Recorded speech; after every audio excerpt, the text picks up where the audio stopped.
You hear the scream before you see anything else. It cuts through marble corridors, through silk tapestries, through centuries of silence, sounds so raw that even the palace guards, men who've watched empires rise and fall, freeze where they stand. In the pre-dawn darkness of Topkapi Palace, sometime in the late 16th century, a girl's voice shatters the carefully maintained illusion that power and privilege protect you from suffering. This is not a battle cry. This is not political intrigue. This is something far more intimate, far more terrible, the sound of a soul realizing it has been sold. Her name doesn't matter yet. What matters is that she is 15, royal-born, and tonight she learns what it truly means to be a princess in the Ottoman Empire. Before we go deeper, I'd love to hear from you. Drop a comment telling me where in the world you're watching this from. It fascinates me endlessly that stories like this, buried for centuries, now travel across continents in seconds. The official chronicles say nothing. Court historians recorded the wedding as magnificent, a union of noble houses, a strengthening of alliances, a celebration befitting the dynasty. The bride wore clothed gold. The groom received the Sultan's blessing. Musicians played until dawn. But the musicians were positioned strategically, their instruments loud enough to drown out other sounds. The historians wrote about everything except what happened behind the closed doors of the bridal chamber. And for good reason. Because what awaited Ottoman princesses on their wedding nights was not romance, not even the political formality of dynastic marriage. It was something the empire never wanted recorded, never wanted spoken aloud, yet whispered about in every corner of the palace for generations. This is the story of why the most privileged women in one of history's greatest empires feared their wedding nights more than death itself. The Ottoman Empire didn't just conquer territory, it perfected the machinery of power. For over 6 centuries, it ruled with a sophistication that European monarchies envied and feared. At its height, it stretched from the gates of Vienna to the shores of the Indian Ocean, from the steppes of Crimea to the deserts of Arabia. This wasn't merely military dominance. 'Twas architectural genius, administrative brilliance, cultural synthesis. The Ottomans built systems that lasted longer than most kingdoms existed. At the heart of this system stood Topkapi Palace. And at the heart of Topkapi stood the imperial harem, a world within a world, governed by rules so complex that a single misstep could mean exile or death. But here's what most people misunderstand about the harem. It wasn't a pleasure palace. It was a political institution, as calculated and ruthless as any war council. Hundreds of women lived there, each occupying a precise position in an invisible hierarchy. Concubines could rise to unimaginable power if they bore the Sultan a son. The valid Sultan, the Sultan's mother, often wielded more practical authority than grand viziers. Women shaped succession, influenced military campaigns, controlled vast fortunes. But the Sultan's daughters, they had no such pathway to power. They were born with every advantage: education, wealth, beauty, noble blood, and absolutely no control over their own lives.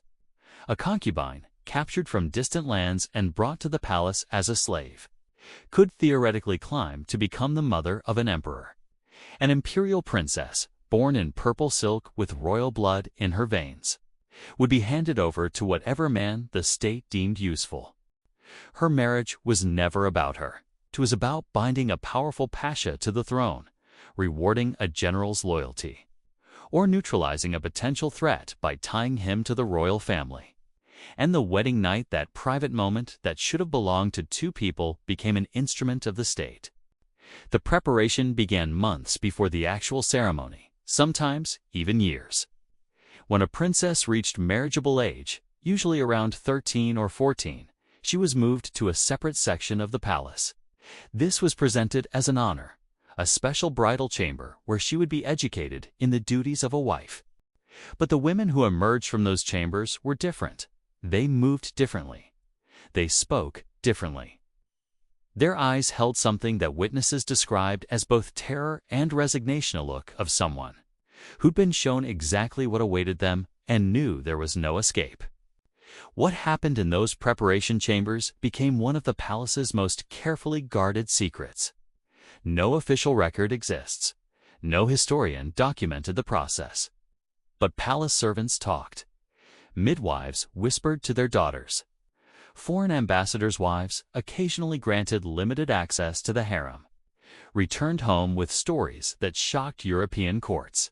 And over generations, a picture emerged fragmentary, disturbing, impossible to fully verify, yet too consistent across too many sources to dismiss entirely. They called it turbi, which translates roughly as refinement or proper upbringing. But what it actually meant was systematic preparation for submission. The princess would be assigned to elder women of the harem, not her mother. Never family, but carefully chosen attendants who had themselves survived this process. These women understood their role to transform a spirited, educated young woman into something compliant.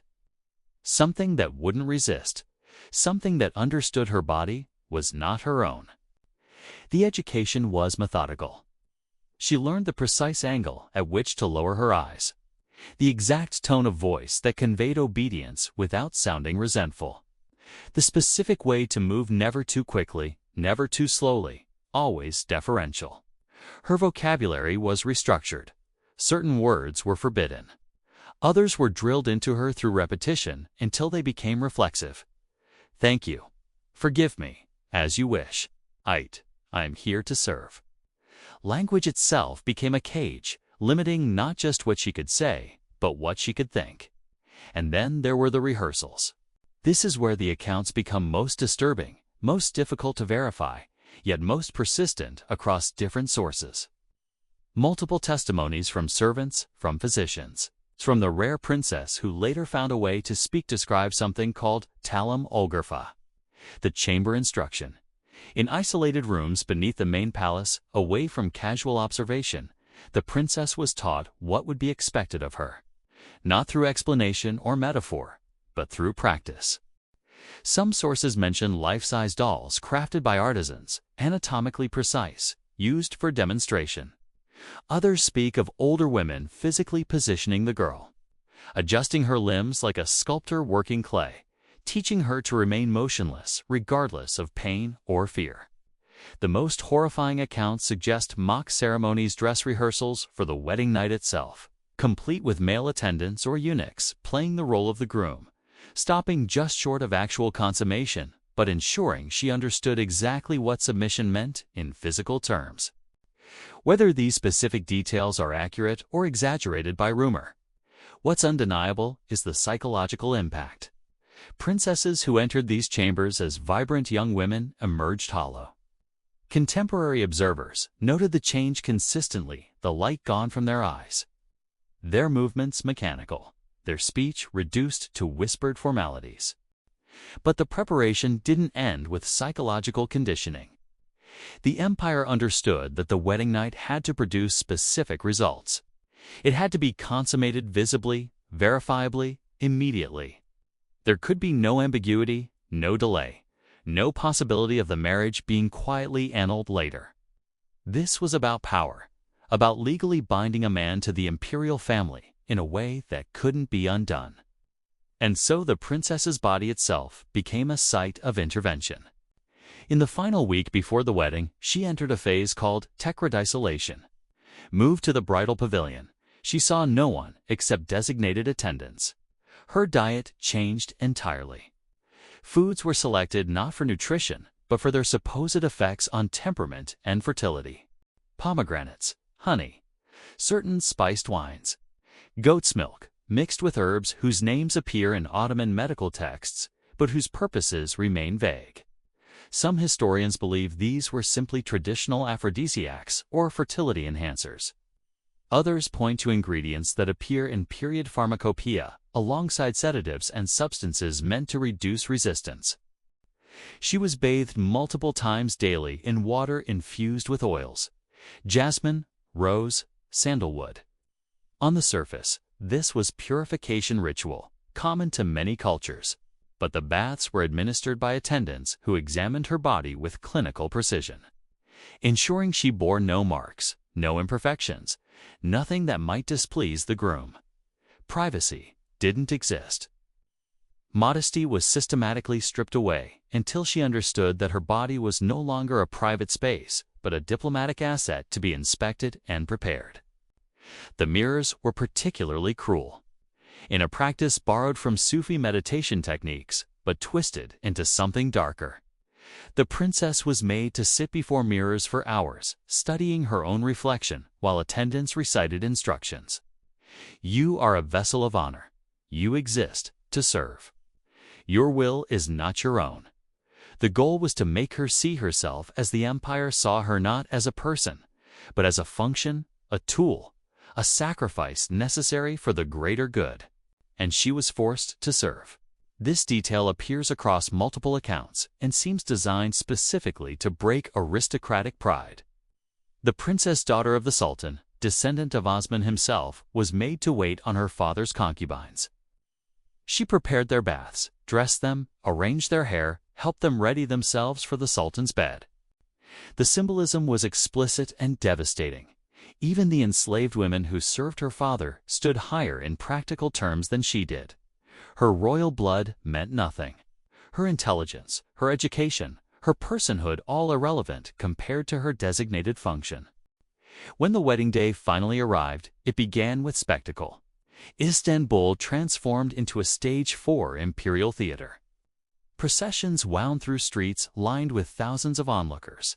Military displays demonstrated the empire's might. Musicians from across 3 continents performed compositions commissioned specifically for the occasion. Fountains ran with sherbet. Gold coins were thrown to crowds. Foreign ambassadors sent gifts worth kingdoms. The celebration could last for days, sometimes weeks. The bride appeared in layers of cloth gold, so heavy with embroidery and jewels that she could barely move. Her face was painted white, her lips colored with crushed minerals, her eyes lined with kohl. To observers, she looked like a living icon, a figure of otherworldly beauty. But women who'd stood close enough described a different reality, the makeup thick enough to hide tears. The rigid posture of someone who'd been trained to hold position regardless of physical distress, the shallow breathing of someone in the early stages of panic. The groom was typically a man in his 30s or 40s. Often much older, general who'd proven himself in campaigns. A governor who'd brought stability to a difficult province. A pasha whose loyalty needed reinforcement. He received the bride not as a partner, but as a reward, a living symbol of the sultan's favor.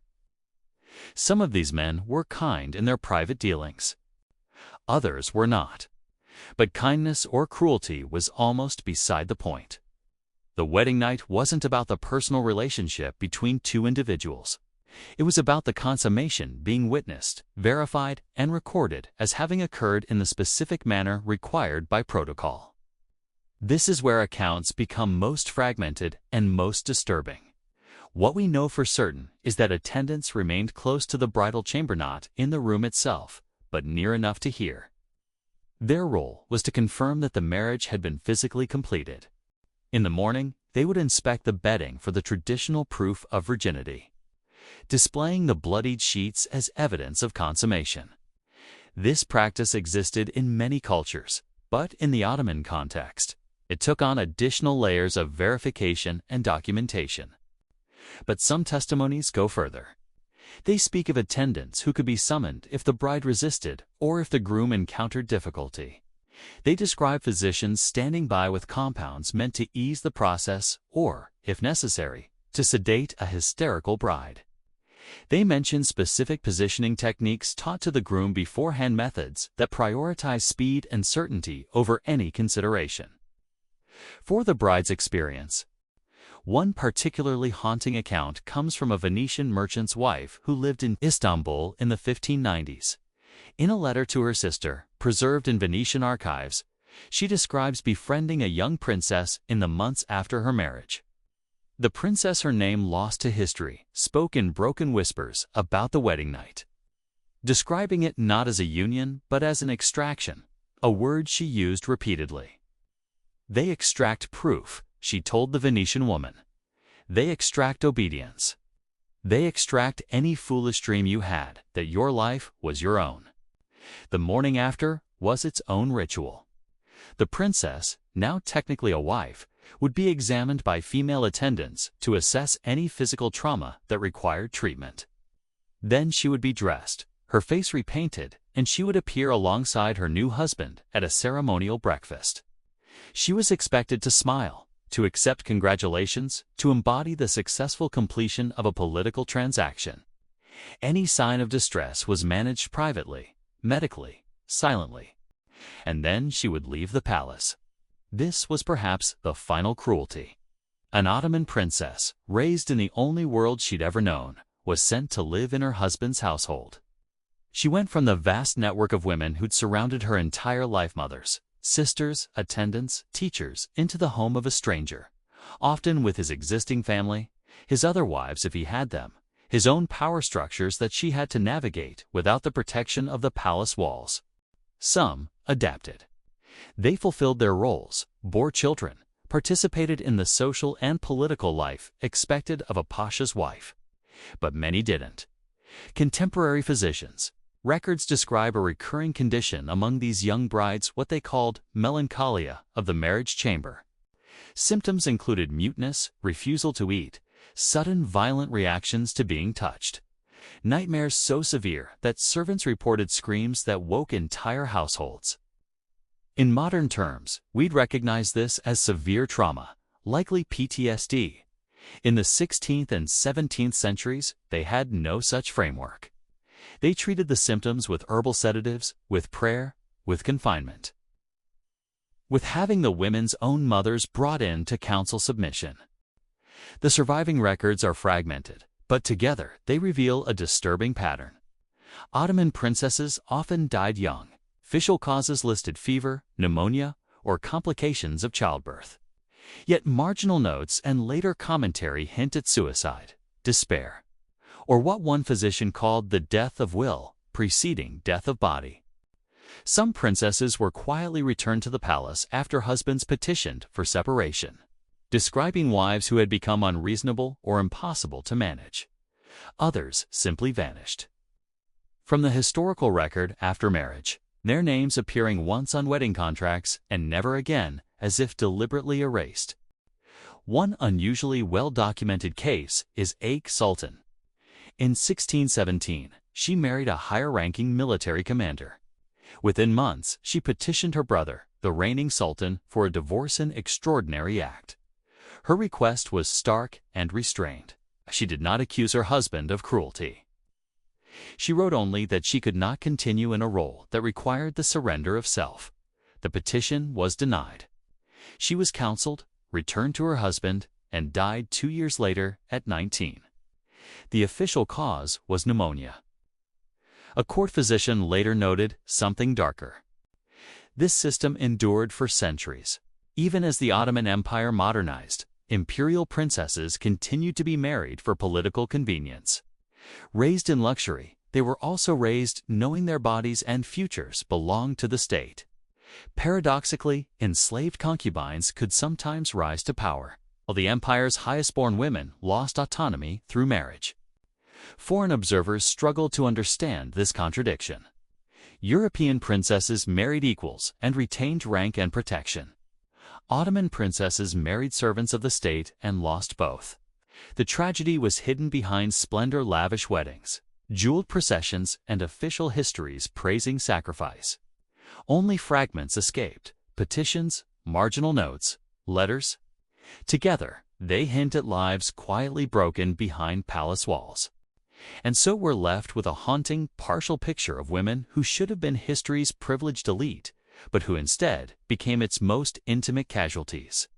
Young girls who studied poetry and astronomy, who showed intelligence and spirit, who should have had futures shaped by their own considerable talents, all of it, systematically dismantled in service of an imperial system that couldn't function if its women had autonomy. The Ottoman Empire fell in 1922. Topkapi Palace became a museum. The bridal chambers where princesses were prepared for their fates became rooms that tourists walked through, admiring tile work and architectural details unaware of what those spaces meant to the girls who occupied them. The official histories still largely maintain the narrative of magnificent weddings and honored unions. But in the margins, in the fragments, in the whispers that survived, there's another story. It's the story of a 15-year-old girl's scream cutting through marble corridors in the darkness before dawn. A sound that palace guards, hardened men who'd seen battle and bloodshed, couldn't bring themselves to acknowledge.